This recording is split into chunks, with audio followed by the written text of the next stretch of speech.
पहला पत्रस 5:5 वचन से हम पढ़ेंगे। हे नवयुवकों, तुम भी प्राचीनों के अधीन रहो, वरन तुम सब के सब एक दूसरे की सेवा के लिए दीनता से कमर बांधे रहो, क्योंकि परमेश्वर अभिमानियों का सामना करता है परंतु दीनों पर अनुग्रह करता है। इसलिए परमेश्वर के बलवंत हाथ के नीचे दीनता से रहो, जिससे वह तुम्हें उचित समय पर बढ़ाए। हालेलुया। तो आइए इस वचन पर आज हम विचार करेंगे। सबसे पहले तो जवानों को लिखा गया है कि हे जवानों, जो प्राचीन हैं, बुजुर्ग हैं या अगुए हैं, अपने आप को उनके अधीन रखो दीनता के साथ। आमीन, हालेलुया। पंजाबी च लिखा हलीमी दे नाल, हिंदी में शब्द आया है दीनता। आज बाइबल की मांग है, परमेश्वर के वचन की मांग है, हर एक मसीही, हर एक विश्वासी जिसने परमेश्वर को जान लिया है वो दीन बने। क्या बने? दीन बने। दीन कैसे साबित होगा कि ये व्यक्ति दीन है? जो अपने आप को छोटा बनाता है, जो झुक जाता है, जो अधीन रहता है, वो व्यक्ति दीन है। लेकिन जो अपने आप को छोटा नहीं बनाता, जिसको झुकना पसंद नहीं, वो व्यक्ति दीन नहीं है। सिर्फ शब्दों से दीनता या अधीनता नहीं होती है। Hallelujah, hallelujah. तो आज का यही वचन है कि अपने आप को क्या करो? दीन बनाओ, अपने आप को छोटा बनाओ, अधीन हो जाओ। किसी ना किसी के सामने अधीन होना है। हमें परमेश्वर के सामने अधीन होना है, लेकिन उसके लिए परमेश्वर के सामने कैसे अधीन होंगे?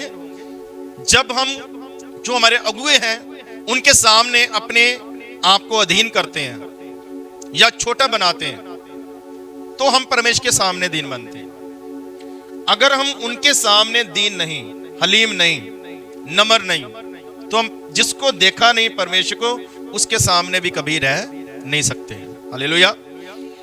जिसके सामने है, जो हमारे सामने उन बुजुर्गों की, उन अगुओं की बात नहीं मानते, तो जो हमारे सामने भी नहीं, उसकी बात कैसे सुनेंगे, कैसे मानेंगे? हालेलुया।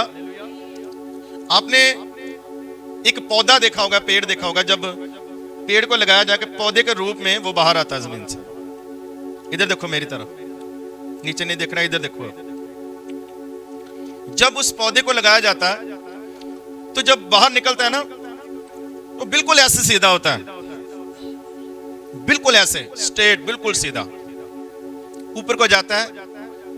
लेकिन धीरे धीरे जैसे वो बढ़ता है ना, फिर चारों तरफ से टहनियां निकलना क्या हो जाता है? शुरू होता है ना।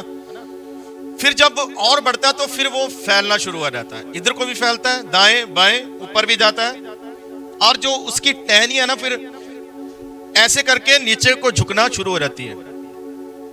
और फिर जब उस पर फल लगता है तो फल से और उसकी टहनियां क्या हो जाती है? झुक जाती है। और पेड़ का रूप जो कभी जब छोटा था, ऐसे स्ट्रेट था, सीधा था, अब कैसे बन गया? ऐसे बन गया, फैलाव आ गया उसमें। हालेलुया। अब ऊपर को भी बढ़ रहा है वो, और वो दाएं बाएं नीचे को भी झुक रहा है। इस उदाहरण का मतलब क्या है? मतलब यह है कि जैसे जैसे व्यक्ति प्रभु में बढ़ता है, वैसे वैसे उसको झुकना आना चाहिए, उसको और दीन और हलीम बनते जाना चाहिए जैसे जैसे वो बढ़ता है। क्योंकि जैसे जैसे वो बढ़ेगा, पत्ते आएंगे, फूल आएंगे, टहनियां आएंगे और फल लगेगा। और कहते हैं जिस टहनी को, जिस पेड़ को फल लगा होता है वो झुकता है। हालेलुया। और जिसको नहीं लगा होता वो ऐसे अकड़ा रहता है, स्ट्रेट रहता है। सुनिए ध्यान से, परमेश्वर को सब कुछ पसंद है। परमेश्वर हमारी बहुत सारी कमियों को नजरअंदाज कर देते हैं कई बार। हालेलुया। कई बार वो अनदेखा कर देते हैं, अनुग्रह कर जाते हैं, छोड़ देते हैं या क्षमा कर देते हैं। लेकिन एक चीज परमेश्वर कभी भी बर्दाश्त नहीं करते हैं, वो है हमारी जिंदगी में अभिमान। पंजाबी ਦੇ ਵਿੱਚ ਜਿਹਨੂੰ ਆਪਾਂ ਆਕੜ ਕਹਿ ਦਿੰਦੇ ਹਾਂ, ਆਕੜ ਨੂੰ परमेश्वर कदे भी पसंद नहीं करता। तो बहुत सारे लोग प्रभु में आकर भी क्या करते, कई बार अपने आप को सख्त बनाकर रखते हैं, अपनी ईगो नहीं छोड़ते, अपना अहंकार अपना अभिमान नहीं छोड़ते, हलीम होना दीन होना पसंद नहीं करते। तो बाइबल में सबसे पहले अगर कुछ बदलेगा तो स्वभाव बदलेगा। जब मसीह में आएंगे तो क्या बदलेगा? स्वभाव। अगर मसीह में आकर भी स्वभाव नहीं बदला, हमारी बातें, हमारा चलना, हमारा उठना बैठना देखना सब कुछ वही है, तो फिर समझ लो अभी प्रभु में आए नहीं। रोमिया 12 में लिखा, मन के स्वभाव के नए होने के कारण, मन के स्वभाव के नए होने के कारण और सब रूप में बदलते जाओ। सबसे पहला तो काम ही एक स्वभाव बदलता है। जब स्वभाव बदलता है ना, तो व्यक्ति के मन में यही आता है, नहीं मैं तो कुछ नहीं, मेरे टैलेंट कुछ भी नहीं, मेरी खूबियां कुछ है ही नहीं। उसको ना फिर बुद्धि मिल जाती, ज्ञान असली मिल जाता है। पहले उसको लगता है कि मैं कुछ हूं, वो दूसरों को भी दिखाने की कोशिश करता है कि मैं कुछ हूं, मेरे पास ये है, मेरे पास ये वरदान है, या मेरे पास ये खूबियां, ये टैलेंट है, या मेरे पास ये कपड़े हैं, मेरे पास ये पैसा। शो ऑफ करता है वो, हालेलुया, किसी भी चीज का, क्योंकि अभी वो दीन नहीं, अभी हलीम नहीं है, अभी उसका स्वभाव जो है वो क्या है, वो दिखाने का है।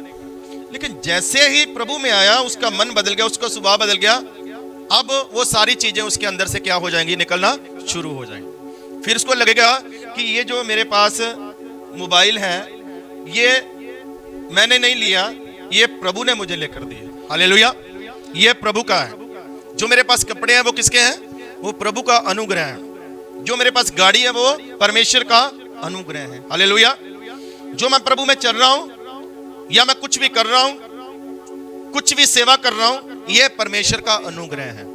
ऐसे करके व्यक्ति क्या हो जाता है, मन के स्वभाव को जब बदलता है तो फिर वो दीन बनता जाता है, हलीम बनता जाता है।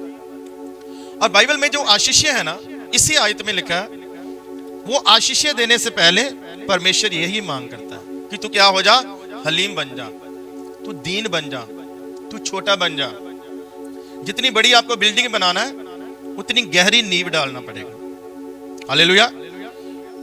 जितनी छोटी बिल्डिंग बनाना है, उतना छोटा नींव डाल लो। लेकिन अगर बड़ी बिल्डिंग बनाना है, तो बड़ी बिल्डिंग के हिसाब से नींव भी गहरी डालना पड़ेगा। कहने का मतलब जितना ऊंचा जाना है, उतना नीचे भी जाना पड़ेगा। अगर हम जमीन से ही बढ़ना शुरू कर दें, उठाना शुरू कर दें, ज्यादा ऊंचा जाने की कोशिश करें, लेकिन अगर हमारी नींव गहरी नहीं है, हम जमीन के अंदर नहीं है, तो वो बिल्डिंग कभी भी गिर जाएगी। वचन में भी लिखा है कि बुद्धिमान ने घर बनाया चट्टान के ऊपर, और मूर्ख ने कहां बनाया, रेत के ऊपर, हालेलुया। बुद्धिमान का नहीं गिरा, जोर तो दोनों पर लगाया गया, आंधी तूफान लहरें धक्का सबको पड़ा है, बुद्धिमान वाले को भी और मूर्ख को भी। लेकिन बुद्धिमान का नहीं गिरा, क्योंकि वो चट्टान के ऊपर भी है और वो गहरा भी है, हालेलुया। बाइबल कहती है, एक बीज जो रास्ते से पक्षी के द्वारा चुरा लिया गया, एक बीज को पत्थरों ने रोक लिया, एक बीज को झाड़ियों ने रोक लिया, लेकिन एक बीज पूरी तरह नीचे भी गया और पूरी तरह ऊपर भी आया, हालेलुया। उसको 30 गुना 60 गुना और 100 गुना फल लगा। कौन से बीज को? जो गहरा भी गया है और जो ऊपर भी आया है, जिसको ना नीचे से कोई रोक पाया, ना ऊपर से रोक पाया, हालेलुया। हम लोग यीशु मसीह को मानते हैं, जिस प्रभु ने आत्मा के द्वारा ये आज्ञा दी है। अगर सिर्फ उसी के बारे में सीखा जाए, इस बात के ऊपर, छोटा बनने के ऊपर, हलीमी के ऊपर, नम्रता के ऊपर, तो यीशु मसीह से बड़ी उदाहरण हो ही नहीं सकती, हालेलुया। बाइबल कहती है वो परमेश्वर के तुल्य था, लेकिन वो शून्य बन गया। वो हीरो था, वो जीरो बन गया, हालेलुया। मांग ये है, क्या बन जाए हम? जीरो बन जाए, हालेलुया। जो एक है ना, एक उसके साथ जीरो लगाते जाओ तो गिनती क्या होगी, बढ़ती जाएगी। लेकिन एक जो ऐसे खड़ा रहता है सीधा, जो एक है ना, उसकी क्वालिटी क्या है, वो ऐसे सीधा खड़ा रहेगा। लेकिन अगर एक को जीरो बनाना हो जिससे गिनती बढ़ती है तो क्या करना पड़ेगा, उस एक को ऐसे मोल्ड करके घुमा के क्या करना पड़ेगा, दूसरे के साथ जोड़ दो, दूसरे किनारे से। मेरी बात समझे कि नहीं आप? उस एक को क्या कर दो, गोल कर दो, मोल्ड करके गोल करके दूसरे के साथ जोड़ दो, क्या बन गया, वो जीरो बन गया। एक मतलब जैसे इंग्लिश में एक वर्ड है आई और एक है ओ। ओ का जो स्वरूप है वो जीरो के जैसे, आई का एक के जैसे। तो आई को क्या बनना है, जीरो बनना। आई मतलब मैं, आई का मतलब क्या है, मैं। जब तक आई है ना हमारे अंदर, मैं है, तब तक हम परमेश्वर के उन चमत्कारों को नहीं देख पाएंगे जो परमेश्वर को दिखाने। लेकिन वही मैं जब निकल जाएगी, मैं मतलब खुदी, जो हमारे अंदर खुदी है कि मैं बहुत कुछ हूं, यह दीनता नहीं है। मैं बहुत बढ़िया हूं, यह दीनता नहीं। हालेलुया। तो उस आई को निकाल देना अंदर से, हमारे अंदर से वो आई निकल जाए और वो क्या बन जाए, वो गोल होकर क्या बन जाए, ओ बन जाए। ओ मतलब ओबीडेंटली, ओबीडेंटली मतलब आज्ञाकारी। अब आज्ञाकारी कौन करेगा, आज्ञाकारी दीन करेगा बंदा, हलीम करेगा, जो अपने आप को जीरो समझेगा, जो अपने आप को कुछ नहीं समझेगा वो आज्ञा मानेगा। लेकिन जो अपने आप को कुछ समझेगा वो आज्ञा नहीं मानेगा, वो कहेगा मैं क्यों आज्ञा मानूं, मैं क्यों बात मानूं, ये भी तो मेरे जैसा ही है। उसके अंदर आई है अभी, वो उसके अंदर खुदी है, मैं है। हालेलुया। वो भी ओ नहीं बना, ओबीडेंटली नहीं बना, ओ मतलब जीरो नहीं बना। वो जब जीरो बन जाएंगे ना, तब हम परमेश्वर के योग्य बनेंगे इस्तेमाल होने के लिए। Hallelujah, hallelujah. हमारे जो प्रभु यीशु मसीह, उनकी बात हम कर रहे थे। प्रभु यीशु मसीह परमेश्वर के तुल्य थे, तो प्रभु यीशु मसीह ने अपने आप को हीरो से जीरो बना लिया, शून्य बन गए। सबसे पहले तो जन्म की बात करें, कहां पर जन्म लिया है, सबसे गरीब जगह पर जन्म लिया, है ना। बढ़िया जगह चाहते तो वो महल में जन्म ले सकते थे कि नहीं। एक बड़ाई के घर में प्रभु यीशु मसीह ने क्या लिया है, जन्म लिया। हालेलुया। कहने का मतलब उसका बाप भी ज्यादा अमीर नहीं था, उसकी माँ भी ज्यादा अमीर नहीं थी, उनको चुना गया परमेश्वर ने। लेकिन चुना भी किसको, देखो जो हम बात कर रहे हैं ना वही है, चुना किसको, मरियम को और यूसुफ को। क्यों? क्योंकि वो हलीम बंदे थे, वो दीन थे, वो आई वाले नहीं थे, वो ओ वाले थे। ओ मतलब वो जीरो थे। हालेलुया। वैसे भी जीरो थे, अब प्रभु में अपने आप को जीरो समझते। क्या बोला, मरियम में अगर आई होती, मैं होती, तो वह वो कहती नहीं, मैं ग्रहण नहीं कर सकती, मुझे अभी शादी करनी है, मेरी इज्जत का सवाल है, लोग बातें करेंगे, लोग क्या कहेंगे। लेकिन मरियम कहती है नहीं, जैसा आप चाहते हैं वैसा मेरे साथ हो जाए। आमीन। Hallelujah, hallelujah. सो प्रभु के लिए कई बार अपनी इज्जत को भी दांव पर लगाया जाता है, अपने अहंकार को दांव पर लगाया जाता है, अपनी खुदी को छोड़ा जाता है। हालेलुया। प्रभु यीशु मसीह ने पहले कह दिया था, मेरे नाम की खातिर बेइज्जती भी हो सकती है, मेरे नाम की खातिर लोग तुम्हारे खिलाफ बातें भी कर सकते हैं, मेरे नाम की खातिर लोग तुम पर बुरे बुरे इल्जाम भी लगा सकते हैं। हम सोचते हैं हमारे साथ ऐसा क्यों, मैं तो सही हूं, मैं सच्चा हूं, मैं सच्ची हूं, मैं सही हूं, तो मेरे साथ ये बातें क्यों, मेरे खिलाफ ऐसा क्यों हुआ। बाइबल जवाब देती है, इसलिए हुआ क्योंकि प्रभु यीशु मसीह ने पहले कहा था झूठे इल्जाम भी लग सकते हैं, सच्चे नहीं झूठे भी लग सकते हैं। हालेलुया। तो बाइबल कहती है अपने आप को दीन बनने दो। ये चीजें हमें क्या करती है, दीन बनाती, हलीम बनाती है। और जब बन जाएंगे, हालेलुया, क्या होगा उस समय। प्रभु यीशु मसीह ने यूसुफ मरियम को चुना क्योंकि उनमें खुदी नहीं थी, वो बात मानने वाले थे। प्रभु यीशु मसीह पैदा हुए वहां पर, प्रभु यीशु मसीह ने बढ़ना शुरू किया। एक बार प्रभु यीशु मसीह ने 12 शागिर्दों के पैर धो दिए। इससे हलीमगी बढ़कर क्या हो सकती है, इससे ज्यादा नम्रता क्या हो सकती है, इससे ज्यादा दीनता क्या हो सकती है। हालेलुया। क्या किया प्रभु यीशु मसीह ने, अपने शागिर्दों के पैरों को धो दिया। प्रभु यीशु मसीह उनके पैरों को हाथ लगा रहे हैं। बहुत बार प्रभु यीशु मसीह ने अपने आप को छोटा होने दिया। जब उसको मार रहे थे प्रभु यीशु मसीह विरोध नहीं कर रहे थे, जब उसको दुख दे रहे थे प्रभु यीशु मसीह उनको कुछ भी बुरा भला नहीं बोल रहे थे। और बाइबल कहती है जब प्रभु यीशु मसीह कब्र में रखेंगे और सीधा वो परमेश्वर के पास नहीं पहुंचे, वो पाताल लोक में गए, जो पहले के समय थे लोग थे, उनको परमेश्वर का सुसमाचार बताया। उस स्वर्ग से आने वाला व्यक्ति सबसे नीचे चला गया। हद है ये क्या है? ये छोटा बनने की, दीन बनने की, हलीम बनने की, नम्र बनने की सबसे ज्यादा हद है। उससे नीचे है ही कुछ नहीं। हालेलुया। वही जो सबसे छोटा बना सबसे ऊंचा किया गया, सबसे ऊंचा बैठा है, स्वर्ग में बैठा, परमेश्वर के दाहिनी और परमेश्वर के सिंहासन पर अपने पिता के साथ बैठा है। आप समझे मेरी बात? क्या यहां पर पढ़ा है हमने? बाइबल कहती है तुम अपने आप को परमेश्वर के बलवंत हाथों के नीचे कर दो। हाथों के नीचे कौन आएगा? जो ऐसे करेगा सर को। आशीर्वाद कौन लेता है? इधर देखो, कौन लेता है आशीर्वाद? जो सर झुकाता है उसको क्या मिलता है? आशीर्वाद मिलता है। हालेलुया। लेकिन दीन बनने की ना एक हद होती है, वो प्रभु यीशु मसीह ने पार की है। आप उस हद को क्या करो? पूरा करो। जब तक उस हद तक नहीं पहुंचोगे ना, तब तक आप वो आशीर्वाद नहीं लेंगे। मैंने एक वीडियो देखा था कि बहू झुक रही है सास के पास और वो ऐसे झुकती है और यहीं हाथ लगा देती है। सास गले से पकड़ कर ना ऐसे नीचे उसको धकेलती है, कहती है पैर नीचे है। पहले लोग पाँव को हाथ लगाते थे, आज धीरे धीरे कहां पर पहुंच गए? यहां तक किया आ गए ऐसे ही, और यहां भी नहीं पहुंचते, ऐसे ही कर हो जाते हैं। ये मैं वैसे ही आपको मजाक में बोल दिया। मतलब ये है कि एक हद है, दीन बनने की क्या है? एक हद है। हालेलुया। जब तक आप वहां तक नहीं झुकेंगे तब तक अंदर से वो दुआ, अंदर से वो आशीष परमेश्वर से नहीं निकलेगी। हालेलुया। हालेलुया। आपको पता है बाइबल में लोग कैसे झुकते थे? पता आपको? बाइबल पढ़ने वाले जानेंगे।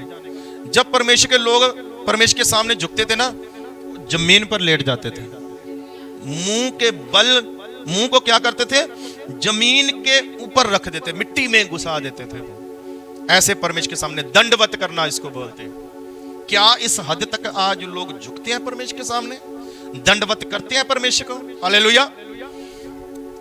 इसका मीनिंग ये है, हम कहां तक दीन बन सकते हैं, कहां तक अपने आप को छोटा बना सकते हैं परमेश्वर के सामने। आप मुझे ये बताओ, आपको अगर दीन बनाना, झुकना है तो किसके सामने? परमेश्वर के सामने। मैं आपसे सवाल पूछना चाहता हूं, ये जगह सही है कि नहीं? परमेश्वर के सामने झुकना चाहिए या नहीं? हलीम होना चाहिए या नहीं? छोटा बनना चाहिए या नहीं? नम्र होना चाहिए या नहीं? हाँ, क्योंकि बाइबल कहती है वो खुदा है और उसके हाथ क्या है? बलवंत है। क्या छोटे हैं उसके हाथ? बाइबल कहती है उसके हाथ छोटे नहीं, बचाना पाए, वो बचा सकता है। वो पतरस को दूर से याद करके डूबते को ऐसे कर क्या कर लिया? खींच लिया और बचा लिया। लंबे हाथ हैं। हालेलुया। लंबे भी हैं और मजबूत भी हैं। बाइबल कहती है उसने अपनी मजबूत अपनी वायु से इस्राएलियों को मिस्र की गुलामी से क्या कर लिया? छुड़ा लिया। हालेलुया।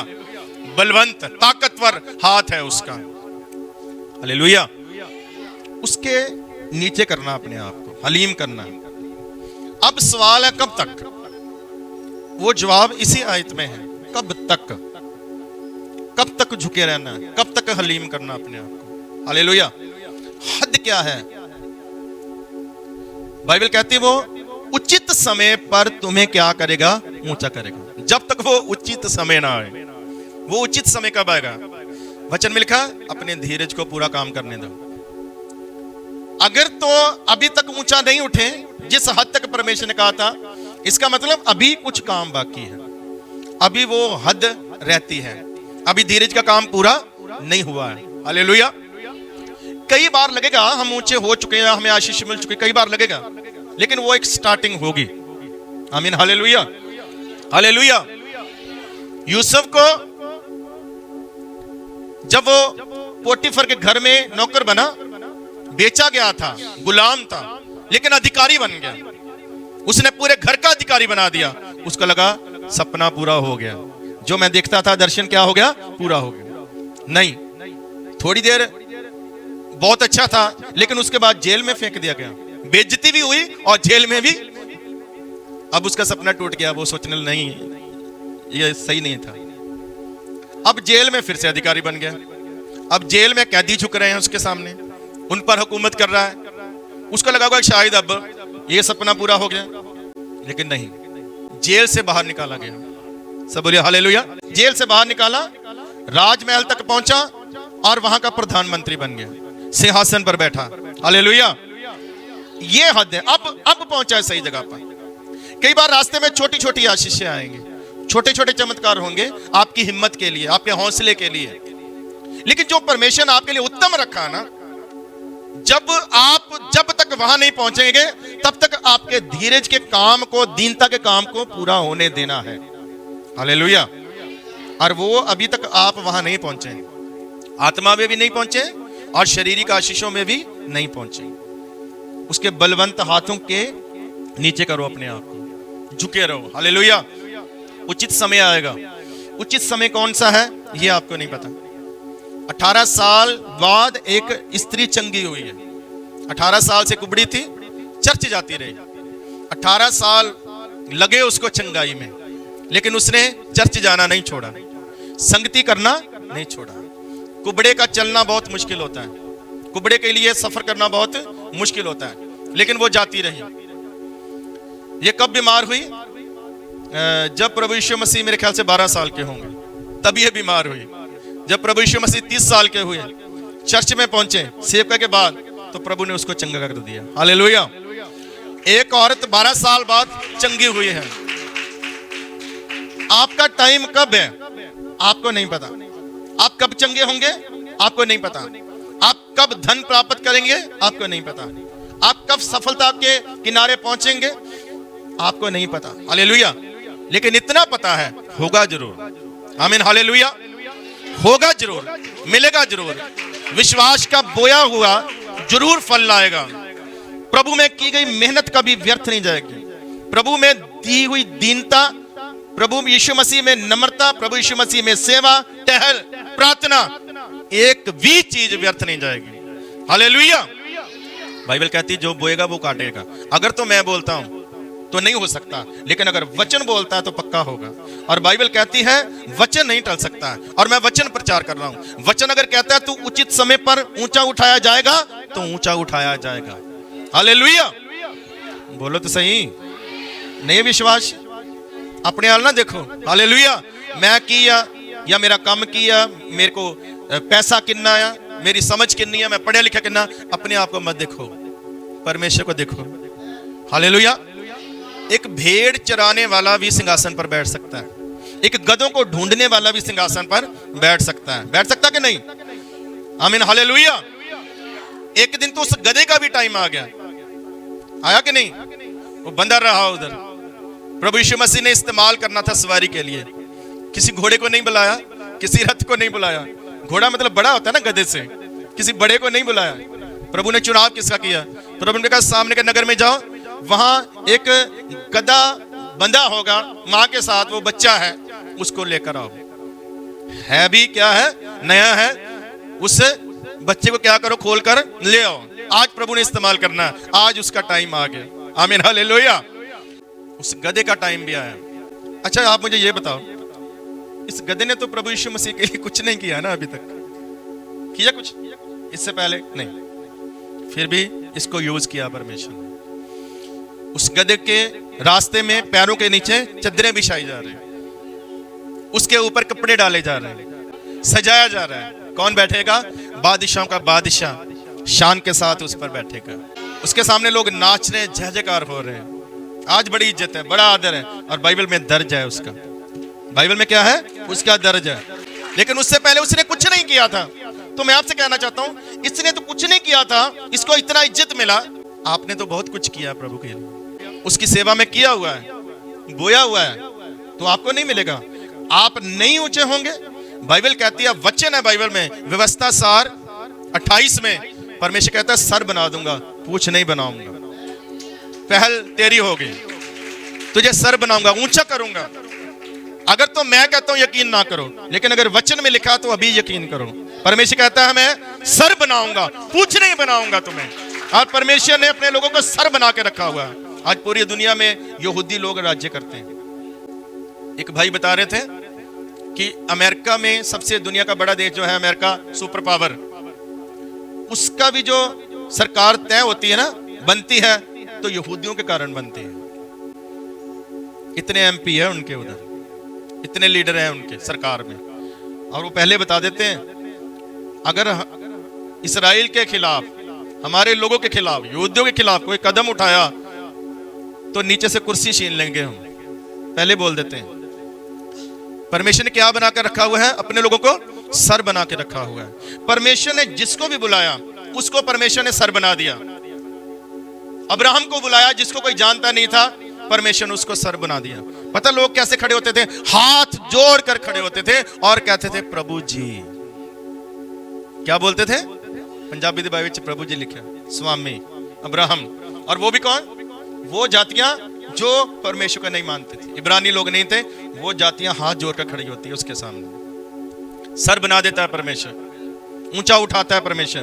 परमेश्वर कहता है मैं तुम्हें उचित समय पर ऊंचा उठाऊंगा। हालेलुया। लेकिन तब तक बने रहो दी, तब तक चलते जाओ। हमारा काम है चलना, हमारा काम है अपने आप को क्या बनाना? छोटा बनाना, ऊंचा करना, बढ़ाना, उठाना हमारे परमेश्वर का काम है। सिर्फ अब्राहम की बात नहीं, जितने भी बाइबल में हुए, इसहाक को देख लो, याकूब को देख लो, यूसुफ की बात मैं आपको बता चुका हूं। सबको परमेश्वर ने क्या किया है? सर बनाया।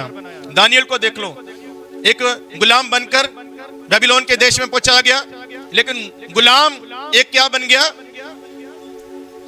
जो 3 अधिकारी थे पूरी दुनिया को राज्य करते थे बेबीलोन की बादशाही में, उन तीनों में से जो दानियल था सबसे ऊंचा था। और दानियल की खासियत पता क्या है? दानियल ने कितने राजाओं के बीच में अपनी सेवा की है। वरना क्या आता है, दूसरा राज्य आता है तो अपनी सरकार में क्या करता है? अधिकारियों को क्या कर देता है? बदल देता है। लेकिन दानियल एक ऐसा व्यक्ति था जिसको बदला नहीं गया। ना नबूकदनेस्सर ने बदला, ना दारामादी ने बदला, और एक और राजा उठा, किसी ने भी दानियल को हटाया नहीं। हिम्मत नहीं थी कि दानियल को हटा दे। हालेलुया। सब अधिकारी बदले जाते हैं। क्यों? क्योंकि परमेश्वर का वायदा है जो दीन बनेगा मैं उसको क्या करूंगा? ऊंचा उठाऊंगा। लेकिन जो ऊंचा उठने की कोशिश करेगा उस शैतान की तरह, लूसीफर फरिश्ते की तरह, उसको गिराकर जमीन पर मारेगा। क्योंकि बाइबल कहती जो चढ़ी हुई आंखें परमेश्वर को पसंद नहीं। ये नीति वचन में लिखा है 6 बातें परमेश्वर को पसंद नहीं, बल्कि 7, जिसमें से एक है चढ़ी हुई आंखें। चढ़ी हुई आंखें कौन सी है? जो अपने आप को कुछ समझते हैं, अपने आप में अभिमान करते हैं। हालेलुया। उनको परमेश्वर लाइक नहीं करता। परमेश्वर, बाइबल कहती है, दीन लोगों को ही लाइक करता है, छोटे लोगों को ही वो लेता है और यूज करता है, इस्तेमाल करता है। उचित समय अगर एक दिन, हालेलुया। क्या गीत गाते हम? मैं सबर दे नाल आस रख के खुदा दी करदा सा इंतजार। जबूर 40 में लिखा है, कौन आशा रखता है धीरज के साथ? खुदा का इंतजार करता है। इंतजार करो, उस उचित समय का इंतजार करो। लेकिन आखिरी बात यहां पर मैं 2 मिनट रुक के प्रार्थना करूंगा, सिर्फ 2 मिनट रुकना चाहता हूं। जब परमेश्वर कोई प्लान करता है तो उसमें टाइम का बहुत बड़ा रोल है। बाइबल पढ़ने वाले समझ जाएंगे। कुछ भी प्लान बनाता है उसमें वो टाइम लगाता है, इतने टाइम में, हालेलुया, ये काम होगा इतने टाइम में। तो मैं आपसे पूछना चाहता हूं, क्या समय से, टाइम से परमेश्वर इधर उधर होते हैं या नहीं होते? नहीं, परमेश्वर नहीं होते। हालेलुया। बाइबल कहती है समय पूरा हुआ तो प्रभु यीशु मसीह आए। बाइबल कहती है समय पूरा हुआ तो प्रभु यीशु मसीह सलीब पर चढ़ाए गए। बाइबल कहती है समय पूरा हुआ तो प्रभु यीशु मसीह तीसरे दिन मुर्दों में से जी उठे। बाइबल कहती है समय पूरा होगा तो हमारे प्रभु यीशु मसीह आएंगे। कुछ भी टाइम से इधर उधर नहीं, परमेश्वर ने सब कुछ टाइम में बांधा। तो मैं आपके सामने एक सवाल रखना चाहता हूं। जिस परमेश्वर ने सब कुछ समय में बांधा है, वो समय का परमेश्वर उचित समय पर, सही समय पर ऊंचा करेगा, तो उसके मानने वाले लोगों को टाइम का हिसाब रखना चाहिए या नहीं? टाइम का ख्याल रखना चाहिए या नहीं? परमेश्वर तो अपने टाइम से, समय से इधर उधर नहीं होता, लेकिन हम अक्सर समय से इधर उधर होते हैं। क्या हम चाहते हैं कि जिस समय पर परमेश्वर की जरूरत हमें, वो समय पर ना आए? हालेलुया। क्या हम ये चाहते हैं कि अगर मुझे आज भूख लगी है तो मुझे 1 हफ्ते बाद खाना मिले? क्या हम चाहते हैं? नहीं चाहते हैं। हालेलुया। हमें तुरंत चाहिए परमेश्वर से, हमें सही समय पर चाहिए, या कई बार उसी समय चाहिए। हालेलुया। लेकिन हम अक्सर टाइम से इधर उधर होते हैं। उस समय हम ये नहीं सोचते कि अगर परमेश्वर हमें समय सिर देता है या देगा, तो फिर अगर मैं समय से इधर उधर होऊंगा तो परमेश्वर को अच्छा लगेगा या नहीं लगेगा? नहीं लगेगा। हालेलुया। आप समझे मेरी बात?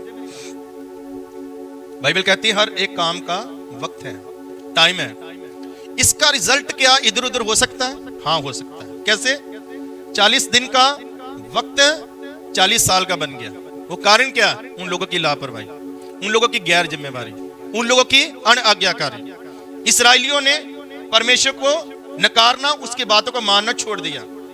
हालेलुया। इसके कारण उनका टाइम लंबा हुआ। अगर आज हम लापरवाही करेंगे, कि गैर जिम्मेवारी करेंगे, परमेश्वर है तो समय का परमेश्वर, अपनी ओर से वो इधर उधर नहीं होगा। लेकिन अगर हम परमेश्वर को ज्यादा लापरवाही दिखाएंगे, गैर जिम्मेवार बनेंगे, तो फिर परमेश्वर कई बार हमें क्या करता है? सिखाने के लिए कुछ झंझोड़ता, फिर हमें ताड़ना करता है। हालेलुया। तो क्या करो? अगर ऊंचा उठना है तो अपने आप को क्या कर दो? छोटा बनाओ, दीन बनाओ। हालेलुया। आज मैं एक ऐसी हद बताना चाहता था इसी वचन में।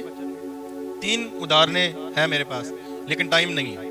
अगली बार बताऊंगा कि दीनता की हद क्या होती, कहां कहां तक लोग दीन बने हैं बाइबल में। वो मैं हद बताऊंगा अगले एतवार को। आंखें बंद करेंगे, आइए थोड़ी देर हम धन्यवाद करेंगे।